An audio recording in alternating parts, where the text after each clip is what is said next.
కార్తీక మాసం సందర్భంగా కార్తీక పురాణంలో భాగంగా ఇవాళ మనము 6వ అధ్యాయం గురించి తెలుసుకుందాము. 6వ అధ్యాయంలో వ్యాధి విముక్తి వృత్తాంతము, దీపదాన మహత్యము, ద్రావిడ స్త్రీ స్వర్గామన వృత్తాంతం గురించి వశిష్ఠ మహాముని జనక మహారాజుతో ఈ కథను వివరించారు.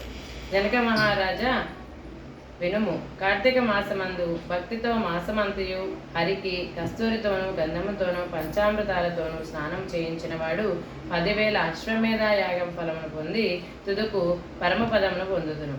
కార్తీక మాసమందు సాయంకాలమున హరిసన్నిధిలో దీపదానం ఆచరించువారు విష్ణులోకమును పొందుదురు. కార్తీక మాసమందు దీపదానం చేసిన వారు జ్ఞానమును పొంది విష్ణులోకమును పొందుదురు. కార్తీక మాసమందు పత్తిని చక్కగా ధూళి లేకుండా తీసి ఒత్తిని చేసి బియ్య పిండితో గాని గోధుమ పిండితో గాని పాత్రను చేసి గోఘృతమును పోసి ఒత్తిని తడిపి వెలిగించి వేద బ్రాహ్మణ్ణి పూజించి ఇవ్వవలెను. ఇట్లు మాసమంతయు చేసిన అంతమందు వెండితో పాత్రను చేయించి బంగారపు ఒత్తిని చేయించి బియ్యపిండిలో మధ్యగా ఉంచి పూజించి నివేదించి తర్వాత బ్రాహ్మణికి భోజనము గావించి తర్వాత తాను స్వయంగా ఈ కింది మంత్రమును జపించుచు ఈ దీపదానమును చేయవలెను. మంత్రార్థము దీపము సర్వజ్ఞానదాయకము, సమస్త సంప్రదాయకము కనుక నేనిప్పుడు ఈ దీపదానము చేయుచున్నాను. ఈ దీనివల్ల నాకు నిరంతరము శాంతి కలుగు కాక. ఈ ప్రకారముగా స్త్రీ గాని పురుషులు గాని కార్తీక మాసం అందు ఆచరించిన ఎడల అనంత ఫలమును పొందుదురు. దీపమును పెట్టువారు విద్యాశాస్త్ర ఫలమును, ఆయుష్ను, స్వర్గమును, సమస్త సంపదలను పొందుదురు. కార్తీక దీపదానం వలన మనోవాక్యముల చేత చేయబడిన తెలిసిన తెలియక చేసిన పాపములు నశించును. పూర్వకాలమున ద్రావిడ దేశమందు సుత బంధు విహీనమైన ఒక స్త్రీ కలదు. ఈ స్త్రీ నిత్యము భిక్షాన్నము భుజించెడిది, ఎప్పుడూ దూషితాన్నమును భుజించెడిది, చద్దన్నమునే తినేది. నిత్యము దానము తీసుకొని పరులకు వంట, కుట్టు పని, నూరుట, రుబ్బుట మొదలైన పనులను చేసేది. అమ్మకము కొనటము చేయుచుండేది. ఇట్లు వచ్చిన ద్రవ్యముతో ధనవంతురాలైనది. ఆ స్త్రీ విష్ణు పాదార విందములన ధ్యానించలేదు, హరికథను వినలేదు, పుణ్యతీర్థములకు పోలేదు, ఏకాదశి నాడు ఉపవాసము చేయలేదు. అనేక వ్యాపారముల చేత ద్రవ్యమును చాలా సంపాదించినది కానీ తాను తినలేదు, పరులకు పెట్టలేదు.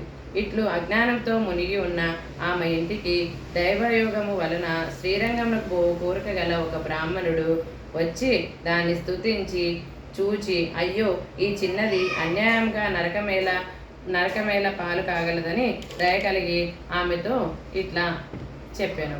ఓ మూడు రాల, ఇప్పుడు నా మాటలను వినుము. విని చక్కగా ఆలోచించుము.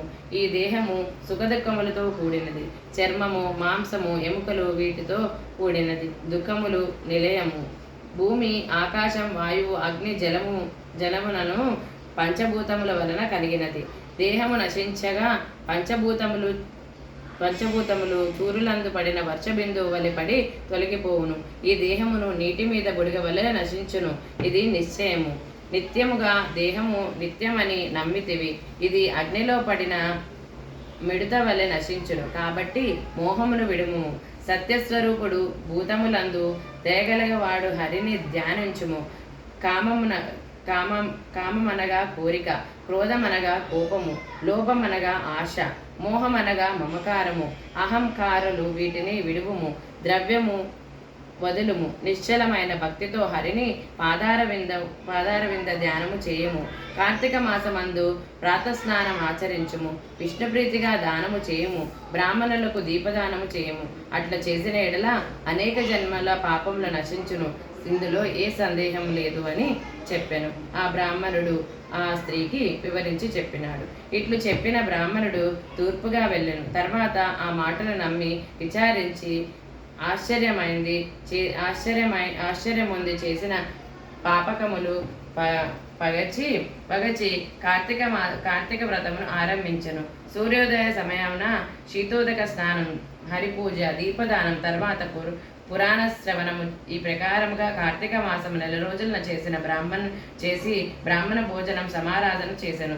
నెల రోజులు శీతోదక స్నానం చేయుట చేత ఆ స్త్రీకి శీత జ్వరం సంభవించి గర్భమందు రోగము నుంచి రాత్రింబగళ్ళు పీడితురాలై బంధుహీనై దుఃఖించి చివరకు మృత్యు నొందింది.